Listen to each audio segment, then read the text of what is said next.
할렐루야. 네, 옆 사람과 인사하겠습니다. 오직 예수님밖에 없습니다. 예수님밖에 없는 줄로 믿습니다. 네, 오늘 말씀은 이제 룻기 3장이고요. 룻을 위한 나오미의 계획이죠. 이게 며느리 시집 보내기 작전입니다. 그래서 오늘 말씀을 이제 전하겠습니다. 우리가 지난번에 2장에서 이방 여인인 룻이 정말 이삭을 주워가지고 먹고 살 수밖에 없는 그런 형편에 처해 있었잖아요. 그러니까 아무것도 없는, 집도 없고 먹을 것도 없고 돈도 없고 아무것도 없는 절망적인 그런 상태인데, 이삭을 줍고 있다가 누구를 만났어요? 유력한 자 보아스를 만나게 됐어요. 근데 이 보아스는 예수님을 예표한다 그랬어요. 보아스를 만나게 됐는데 이 만남의 복은 하나님이 주시는 거예요. 그래서 우리가 하나님 앞에 정말 기도하고 하나님 앞에 준비가 되어 있으면 하나님의 때에 복된 사람을 만나게 하세요. 영적인 사람을 만나게 하세요. 그래서 하나님이 그 사람을 통해서 일을 하게 하시더라 그 말이죠. 근데 이 룻이 절망적인 그 순간에 유력한 자 그 보아스를 만나게 돼요. 그래서 그 보아스의 보살핌으로 생계의 유지를 하게 되죠.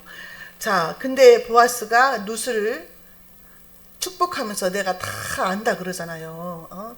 네가 본토 친척 아비집을 떠나서 시어머니를 모시고 시어머니한테 네가 얼마나 봉양을 잘하고 효도를 잘하는지 내가 다 알고 성읍 사람이 다 안다. 그러면서 너에게 하나님께서 온전한 상 주시기를 원한다. 이렇게 축복 기도를 해주잖아요.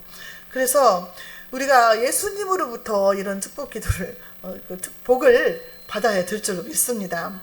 오늘 말씀은 이제 그 시어머니 나오미가 며느리가 혼자 이렇게 사는 것이 보기도 안 좋고 또 며느리에게 복된 삶을 만들어주고 싶은 생각이 들어서 계획을 세우는데 며느리 시집 보내기 작전을 세웁니다. 그래서 그 작전에 그 룻이 며느리가 그냥 100% 순종을 해버려요. 순종을 통해서 하나님 복을 주신다는 거죠.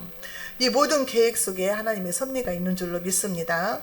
오늘 본문 말씀을 통해서 저와 여러분들에게 깨닫는 은혜와 지혜가 있으시기 바랍니다. 자, 내가 안식할 곳을 구해주겠다 이 말이거든요. 나오미가 며느리한테 내가 그렇게 해야 되지 않겠냐 그 말은 내가 해주겠다 그 말이에요. 근데 1절에 보니까 룻의 시어머니 나오미가 그에게 이르되 내 딸아 내가 너를 위하여 안식할 곳을 구하여 너를 복되게 하여야 하지 않겠느냐 이렇게 말을 하는 거예요. 그래서 과부된 시어머니가 과부된 며느리한테 이제 하는 거죠. 이 이제 책임감이 좀 있는 거죠. 의무감이 있는 거죠. 자기 때문에 따라와가지고 고생을 하니까. 그래서 안식할 곳이란 뭐냐? 히브리어로 마노아흐 이렇게 말을 하는데 안식처. 그 다음에 또 남편이라고도 할 수 있어요. 남편. 행복한 가정 이런 거. 이게 보금자리 이런 것들을 안식처라고 말을 하잖아요. 우리들의 안식처는 이제 세상적으로 볼 때는 가정이고 남편이고 이런 데가 안식처지만 우리 영적인 안식처는 예수님이고 천국이 우리에게 안식처가 된다 그 말이죠. 그래서 이게 고대사의 그 시절이나 지금이나 과부들은요 정말 소외당하는 계층이잖아요. 돈도 없고 이렇게 힘든 그런 상황이잖아요. 그런데 룻이 처음에 남편도 죽고 두 아들도 죽었을 때 며느리들한테 뭐라고 그랬어요? 너희들이 각기 남편 집에서 편안하게 살기 원한다. 위로받고 살기를 원한다. 이렇게 말을 했잖아요. 그래서 여기서 볼 때는 안식한다는 말이 남편을 만나서 행복한 가정생활을 하기 원한다. 그런 뜻으로 우리가 봐도 될 것 같아요. 그러면서 2절에 네가 함께하던 하녀들을 둔 보아스는 우리의 친족이 아니냐. 보라 그가 오늘 밤에 타작마당에서 보리를 까볼리라. 예언적인 말을 하는 거죠. 보리를 까볼 것이다. 우리가 타작을 한다는 건 우리 어렸을 때는 이제 마당에다가 이렇게 가마니 같은 거 깔아놓고 막 콩 같은 거, 보리 막 이런 걸 놓고요. 도리깨로 막 이렇게 쳐요. 도리깨로 쳐가지고 막 키로 이렇게 까불러서 먼지는 다 나가고 알맹이만 남잖아요. 이렇게 해서 이제 타작을 했었어. 옛날에는. 자, 그렇게 했는데 자, 지푸라기나 보리 수염이나 이런 것들은 피드를 해갖고 다 없애버리는 거죠. 바람에 날려가게. 근데 이 타작하는다는 말이 우리 주님도 말씀을 하신 거예요. 심판의 때에 타작하는 일이 있을 거라 그 말이에요. 그래서 마태복음 13장 30절에 보니까 둘 다 추수 때까지 함께 자라게 두라. 추수 때에 내가 추수꾼들에게 말하기를 가라지는 먼저 거두어 불사르게 단으로 묶고 곡식은 모아서 내 곡간에 넣으리라 하리라 그랬어요. 근데 그 시골에 가면은 벼가 있잖아요. 근데 벼보다 이 가라지가 키가 더 커요. 얼마나 잘 자라는지. 근데 이제 가라지를 뽑을까요? 주님의 제자들이 그랬잖아요. 이 뽑아버려야 될 텐데 얘가 영양가를 다 빨아먹는데 뽑을까요? 하니까 주님이 뭐라고 그랬대? 둬라. 가라지 뽑다가 알고까지 뽑힐까 염려스럽다. 그러면서 타작할 때까지 기다린다는 거죠. 그냥 가라지는 사탄 마귀예요. 타작한다는 그 심판의 때를 가리키는 거잖아요. 그 심판의 때까지 뒀다가 이 가라지는 먼저 거짓 선지자들 이런 사람들은 먼저 하나님께서 그 불에 꺼지지 않는 불에 던져버리겠다 이렇게 말씀을 하신 거죠. 그리고 우리가 이제 코로나 시대도 얘기를 했지만 지금은 알곡과 가라지를 가르는 시대다 이런 말을 했어요. 왜냐하면은 이 제재하고 나라에서 예배 드리는 거 통제하고 제재하니까 사람들이 믿음 없는 사람들은 전부 다 옳다구나 하고 다 자빠져가지고 집에서 예배를 드리는 거예요. 교회를 안 나. 우리 교회는 딱 우리 둘이 이제 목사님하고도 하고 코로나 걸렸을 때 딱 한 번 예배 못 드리고 둘이 영상 예배를 해갖고 드렸잖아요. 근데 예배 못 드린 사람들이 너무 많았어요. 그때 다 그냥 놀러 다니고 그냥 옳다구나 하고 예배 못 드리게 하니까 그렇게 됐다는 거죠. 그러니까 알곡과 쪽종이를 가르는 시대구나 그렇게 생각을 그때 했었다는 거죠. 자, 3절에 보면은요 신랑을 맞을 준비하는 것이 나와요. 그런즉 너는 목욕하고 기름을 바르고 의복을 입고 타작마당에 내려가서 그 사람이 먹고 마시기를 다 하기까지는 그에게 보이지 말고 그랬어요. 자, 신랑을 맞으러 가는데 너는 먼저 깨끗하게 하라 그랬어요. 우리가 신랑 대신 예수님을 만나려면 죄가 없어야 돼요. 회개해야 된다는 거예요. 죄가 없어야 돼요. 죄가 없이 깨끗해야 하나님을 볼 수 있다는 거예요. 그래서 깨끗해야 된다는 거죠. 에베소서 5장 26절에도 이는 곧 물로 씻어 말씀으로 깨끗하게 하사 거룩하게 하시고 그랬거든요. 말씀으로 우리를 항상 깨끗하게 청소를 해야 된다는 거죠. 자, 기름을 바르고 이것은 뭐예요? 성령을 기름을 바르라고 말해요. 성령의 충만함을 받으라는 거예요. 기름을 바르고 의복을 입고 자 로마서 13장 14절에 오직 주 예수 그리스도로 옷 입고 정욕을 위하여 육신의 일을 도모하지 말라. 예수 그리스도로 옷을 입으라는 거예요. 이게 신랑을 맞이하는 사람의 준비 단계란 그 말이죠. 예수님을 만나려면 흰 옷을 입고 우리가 그 변화된다 그랬잖아요. 죽어질 때에. 그런 것처럼 우리가 성령의 기름을 바르고 예수 그리스도로 옷을 입어야 된다는 거죠. 이게 이제 마태복음 25장 6절에 열처녀 비유가 나오잖아요. 그러면서 주님 뭐라 그래요? 5명은 기름 준비를 잘했고 5명은 기름이 떨어져 갔다 그랬어요. 기름이 있었는데 떨어져 간 거야. 그러니까 성령이 충만했는데 주님 만날 때 기름이 없는 거예요. 이렇게 되지 말아야 된다는 거죠. 성령의 충만함을 받아야 된다는 거예요. 늘 우리가 준비를 하고 있어야 돼요. 언제 오실지 모르니까. 그래서 항상 깨어 있으라는 거예요. 우리가 잠잘 때 오시면 안 되잖아요. 이것은 영이 잠잘 때. 자, 고린도후서 11장 2절에 보니까요. 전도하는 사람은 중매쟁이라고 나와요. 중매쟁이. 제가 읽어드릴게요.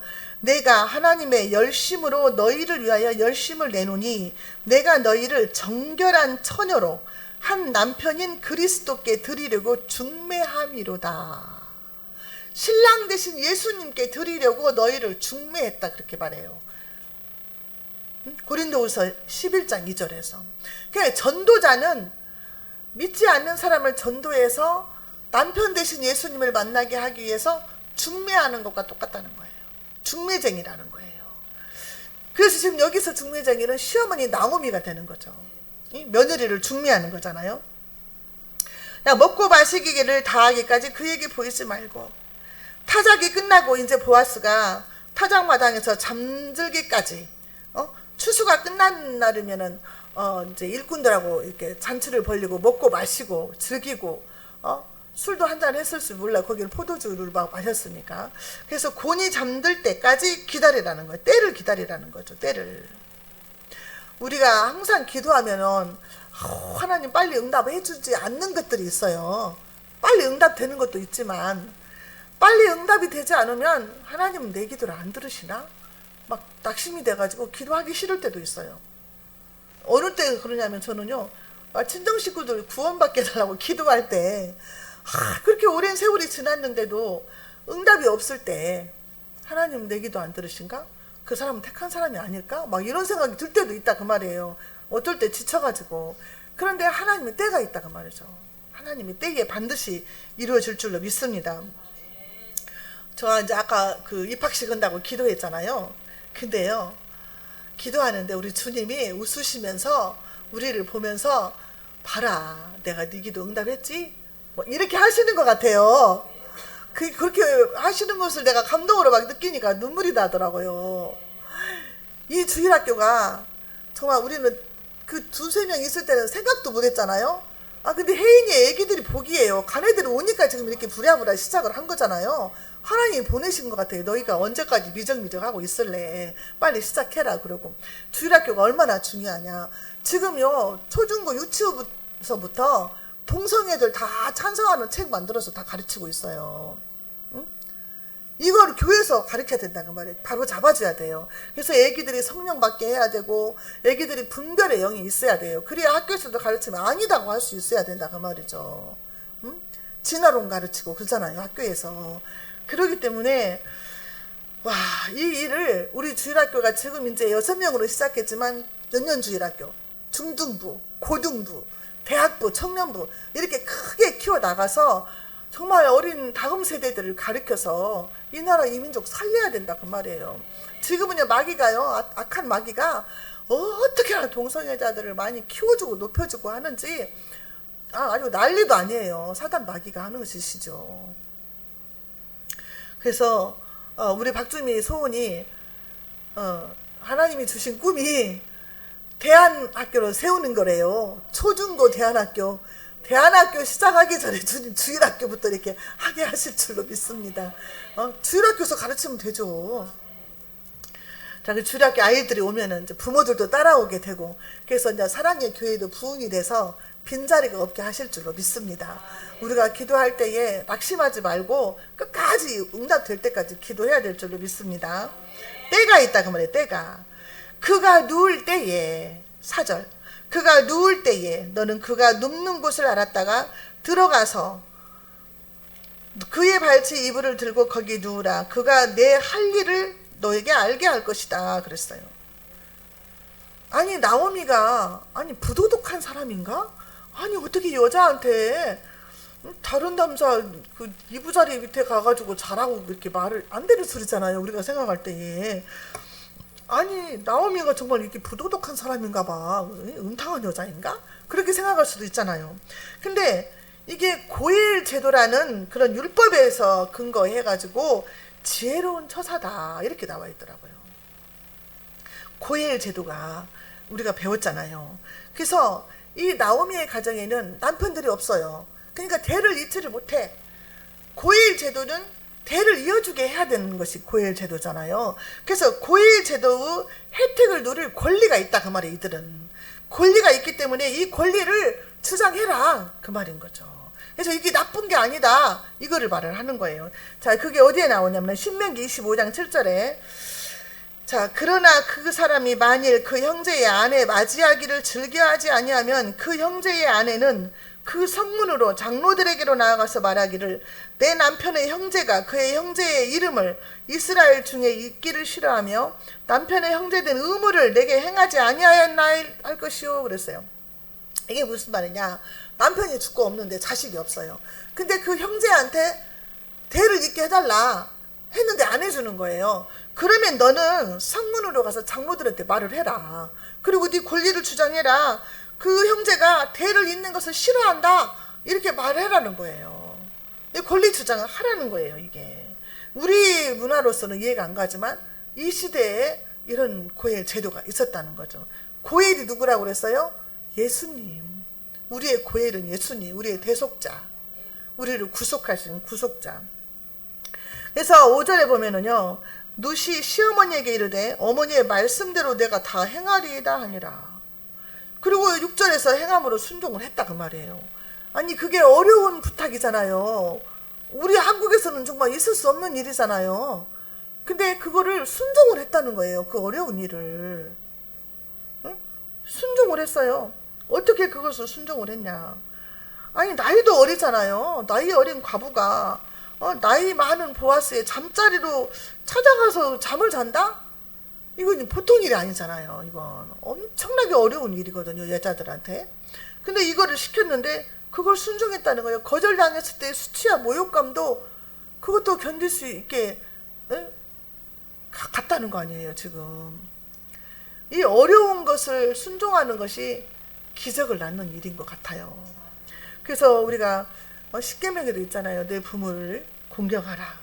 그리하면 너희 하나님 나 여호와가 내게 준 땅에서 내 생명이 길리라. 장수의 복을 주신다고 그랬고, 에베소서 6장 1절에도 내 부모에게 순종하면은 장수의 복을 주고 땅에서도 복을 받는다 이렇게 말을 하고 있잖아요.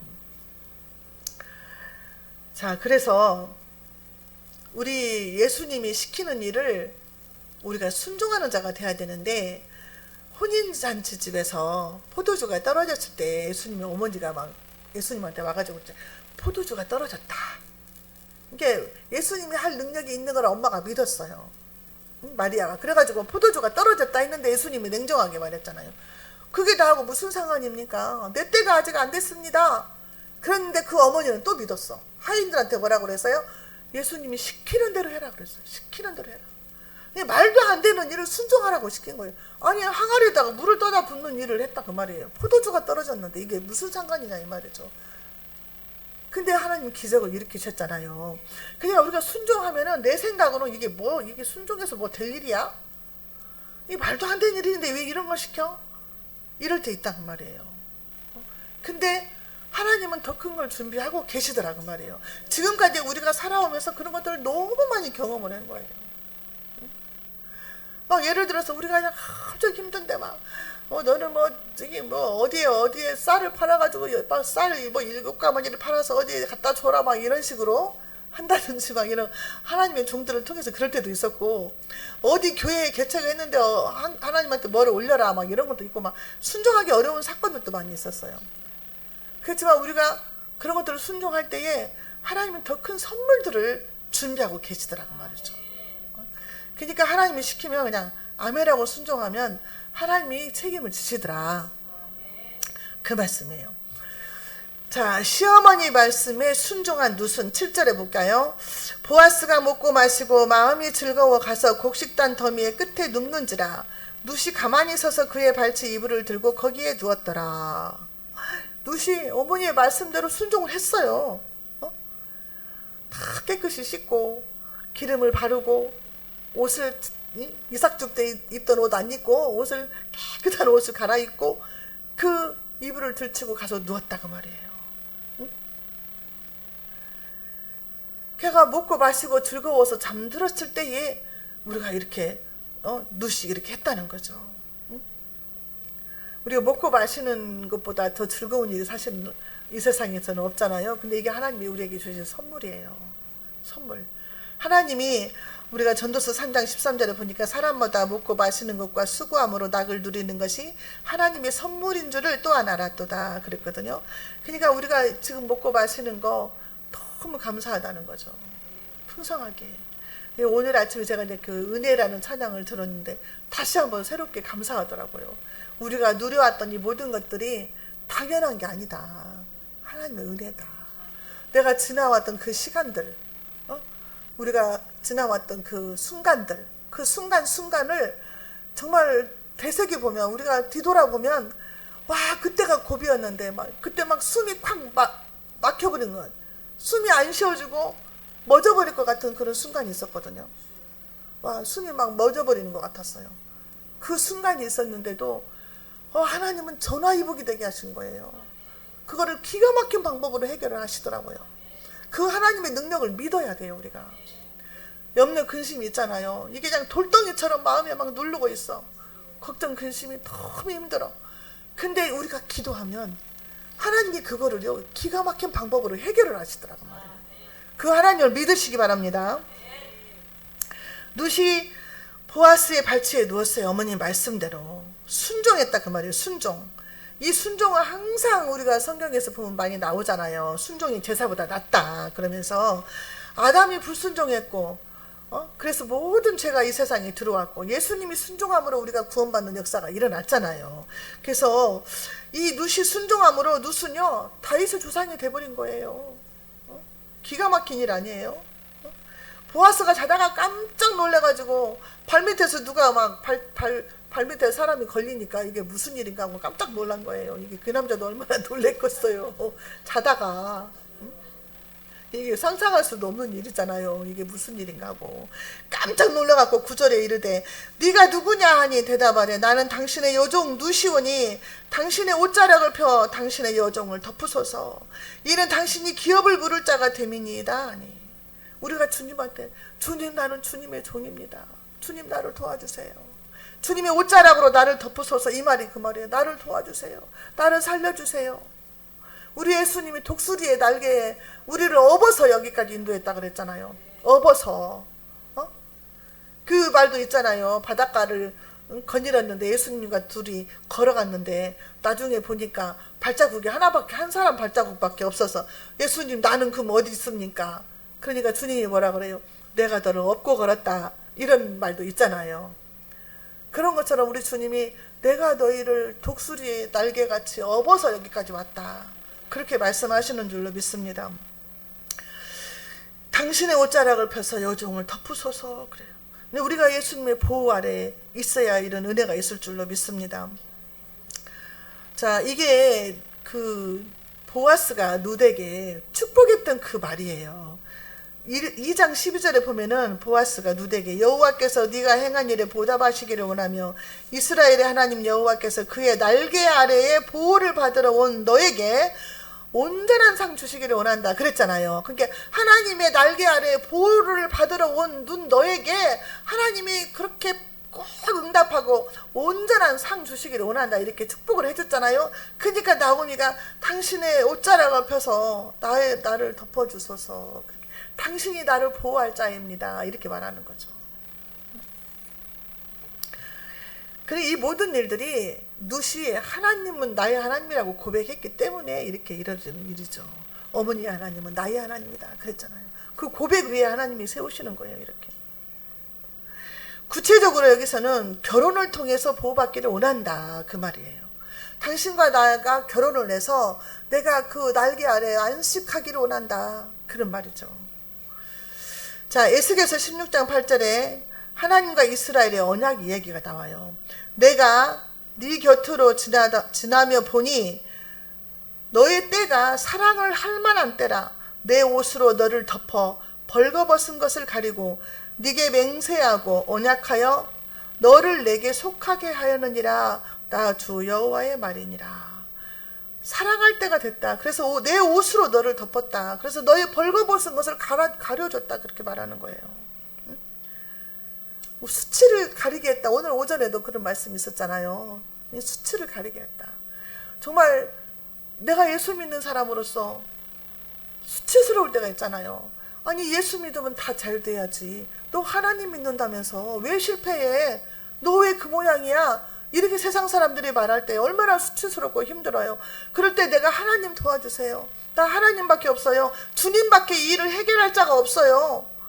그렇게 고백하면서 주님의 날개 아래에 거할 때에 하나님이 내 옷으로 너를 덮어 너 벌거벗은 것을 다 가려주고 수치를 가려주겠다는 거예요.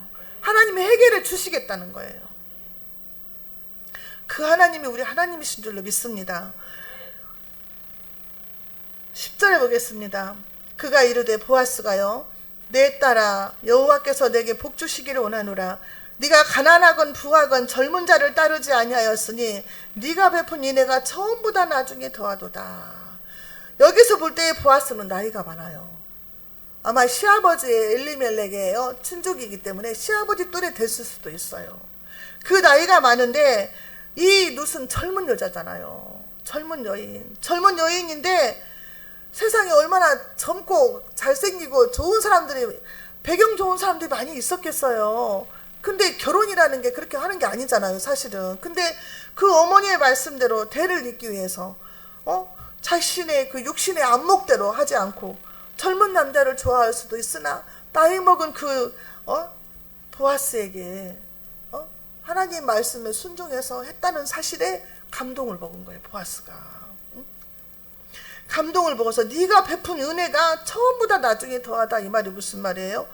네가 베푼 처음의 은혜는 네가 본토 친척 아비 집을 떠나서 시어머니를 따라서 시어머니 하나님을 섬기겠다고 여기 온 것이 처음의 은혜고, 두 번째는 네가 젊고 아름다운 그 신분인데 네가 젊은 남자 찾아가지 않고 육신의 정욕 따라가지 않고 하나님의 말씀대로 순종한 것이 더 큰 은혜가 된다, 그렇게 말씀을 하는 거죠.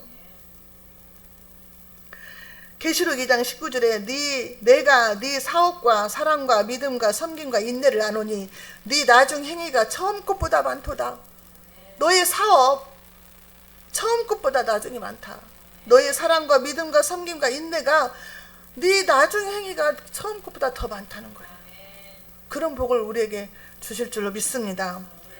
내 딸아 두려워하지 말라. 11절 그리고 이제 내 딸아 두려워하지 말라. 내가 내 말대로 내게 다 행하리라. 네가 현숙한 여자인 줄을 나의 성읍 백성이 다 아느니라. 내가 너의 말대로 다 행할 것이다. 우리가 기도하면 하나님이 다 응답해 주시겠다고 말씀하셨어요.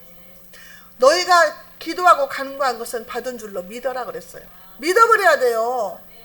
한나가 믿었잖아요. 한나가 애기 못 낳아가지고 성전에 가서 그렇게 부르짖고 울부짖고 그냥 술 취한 사람처럼 그렇게 기도했을 때에 그 엘리 제사장이, 능력도 없는 그 나이 먹은 그 엘리 제사장이 축복기도 해줬잖아요.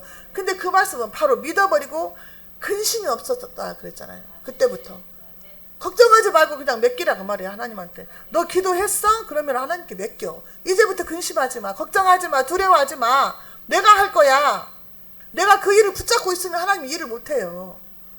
내가 놓아버리면 하나님이 일을 하신다니까요. 두려워하지 말라 그래요. 내가 다 응답해 주겠다. 네가 원하는 대로 해주겠다 그래요. 예스 하는 거야, 예스.